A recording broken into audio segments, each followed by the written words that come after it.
Hello and welcome to the top 5 champions you should not pick. Here's why.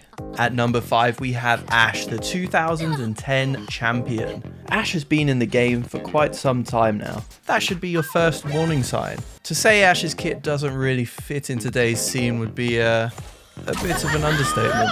You could argue that Ashe has some insane CC with her passive and decent map control with her E. But when the enemy team has 5 high mobility assassins, using those abilities feels the same as shooting a water gun at the sun. The best thing you can do is go to your fountain, shut down your monitor and go to sleep. So if you want to play League of Legends without the cool grey screen simulator feature, I would suggest you to pick something else. Next up at number 4 we have Lee Sin. My mind is telling me no. Lee Sin has always been a competitive powerhouse. In the right hand he could be considered one of the best champions in the entire game, but if you're going to lock in Lee Sin and you're not in the top 50 challenger players, well, it's a different story. Lee Sin's kit is so unique that even a single mistake has huge consequences. You die in an early skirmish, you lose. You miss your ward hop once, you lose. You kick the enemy in the wrong direction, you lose. You miss your Q once, that's fine, but if you miss it again, you lose. So if you can't do a Phantom Insect hop with Ghost Kick Airborne Tempest 5000 in every single game, may I suggest you try out a Mumu instead. Let's be friends forever.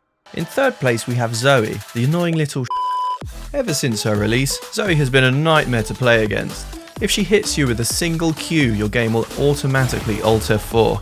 I still wouldn't pick her if I were you.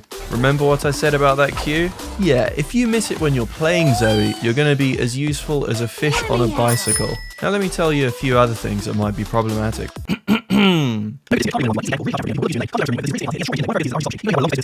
And she is a Disney character. So if you didn't catch any of what I just said, in short, don't pick her. As our runner-up today, we have Kalista. Kite.